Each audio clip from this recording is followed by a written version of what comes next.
ನಾನು ಹಿಂದೂ.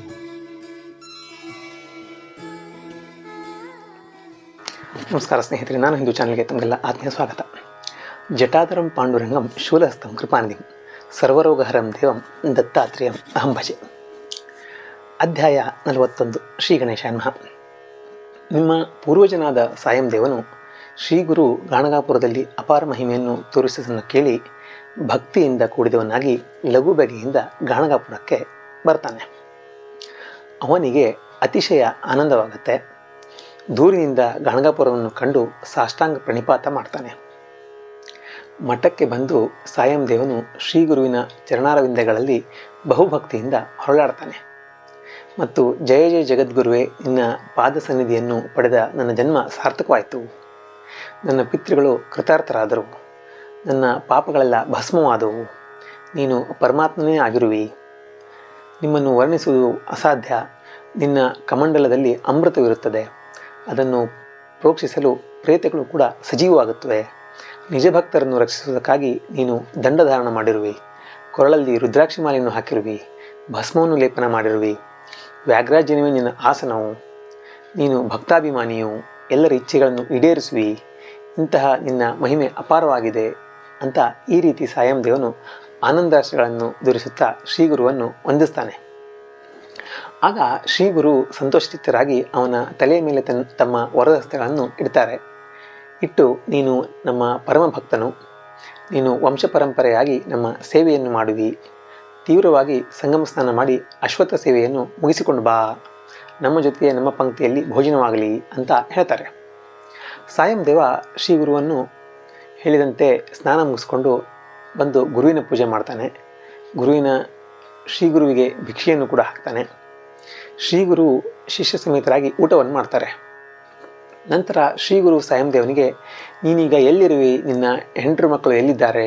ನಿಮ್ಮ ಕ್ಷೇಮ ಸಮಾಚಾರವೇನು ಅಂತ ಕುಶಲೋಪಚಾರಿ ಪ್ರಶ್ನೆಗಳನ್ನು ಕೇಳ್ತಾರೆ.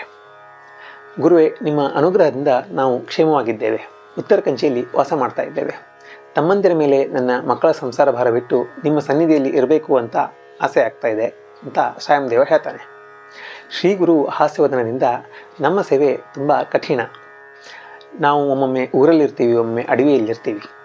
ನೀನು ನಮ್ಮ ಸಂಗಡ ಹೇಗೆ ಇರ್ತೀಯಾ ಅಂತ ನುಡಿತಾರೆ. ಆಗ ಸಾಯಂ ದೇವನು, ಗುರುವೇ, ನಾನು ನಿಮಗೆ ಶರಣಾಗಿರುವೆ. ಗುರುಭಕ್ತನಿಗೆ ಎಂಥ ಕಷ್ಟ ಕಾರ್ಪಣ್ಯಗಳಿರುತ್ತವೆ. ಆತನಿಗೆ ಕಾಲನ ಭಯವೇ ಇರುವುದಿಲ್ಲ ಅಂತ ನುಡಿತಾನೆ. ಆಗ ಗುರು, ಅಂಥ ದೃಢ ನಿಶ್ಚಯವಿದ್ದರೆ ನೀನು ಗುರು ಸೇವೆಯನ್ನು ಕೈಗೊಳ್ಳು ಅಂತ ನುಡಿತಾರೆ.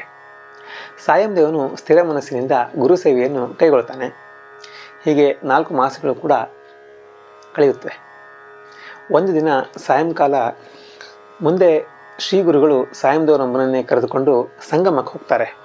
ಗಿಡದ ಹತ್ತಿರ ಮಾತಾಡುತ್ತಾ ಕುಳಿತುಕೋತಾರೆ. ಅಷ್ಟರಲ್ಲಿ ಬಿರುಗಾಳಿ ಬೀಸಲಿಕ್ಕೆ ಶುರುವಾಗುತ್ತೆ. ಮಳೆಯೂ ಬರುತ್ತೆ. ಆಗ ಸಾಯಂ ದೇವ ತನ್ನ ವಸ್ತ್ರವನ್ನು ಗುರುಗಳಿಗೆ ಮರೆ ಮಾಡಿಸಿಕೊಂಡು ನಿಲ್ತಾನೆ. ಮಳೆ ನಿಂತ ಮೇಲೆ ತಂಪಾದ ಗಾಳಿ ಬೀಸಲಿಕ್ಕೆ ಶುರುವಾಗುತ್ತೆ. ಆಗ ಗುರುಗಳು ಆತನ ಮನಸ್ಸನ್ನು ಪರೀಕ್ಷೆ ಮಾಡಲಿಕ್ಕೆ, ಸಾಯಂ ದೇವ, ನಮಗೆ ತುಂಬ ಚಳಿ ಆಗ್ತಾ ಇದೆ. ನೀನು ಮಠಕ್ಕೆ ಹೋಗಿ ಬೆಂಕಿಯನ್ನು ತೆಗೆದುಕೊಂಡು ಬಾ ಅಂತ ಹೇಳ್ತಾರೆ. ಆದರೆ ಹೋಗಿ ಎರಡೂ ಮಗ್ಲಲ್ಲಿ ನೋಡ್ಲಿಕ್ಕೆ ಹೋಗಬೇಡ ಅಂತಲೂ ಹೇಳ್ತಾರೆ. ಶ್ರೀ ಗುರುವಿನ ಅಪ್ಪಣೆ ಪಡೆದು ಆತ ತೀವ್ರವಾಗಿ ಗುರುವಿನ ಧ್ಯಾನ ಮಾಡಿಕೊಂಡು ಗಾಣಗಾಪುರಕ್ಕೆ ಹೊರಡ್ತಾನೆ. ಕತ್ಲೆಯಲ್ಲಿ ದಾರಿ ಕಾಣದಾಗತ್ತೆ. ಮಿಂಚಿನ ಸಹಾಯದಿಂದಲೂ ಮತ್ತು ಗುರುತುಗಳ ಮೇಲಿಂದಲೂ ಗಾಣಗಾಪುರದ ಅಗಸೆವರೆಗೂ ಬಂದು ಮುಟ್ತಾನೆ. ನಂತರ ಮಠದ ದ್ವಾರಪಾಲಕನಿಗೆ ಎಲ್ಲವನ್ನು ತಿಳಿಸಿ ಗಡಿಗೆಯಲ್ಲಿ ಬೆಂಕಿಯನ್ನು ಇಟ್ಕೊಂಡು ಹೊರಡ್ತಾನೆ.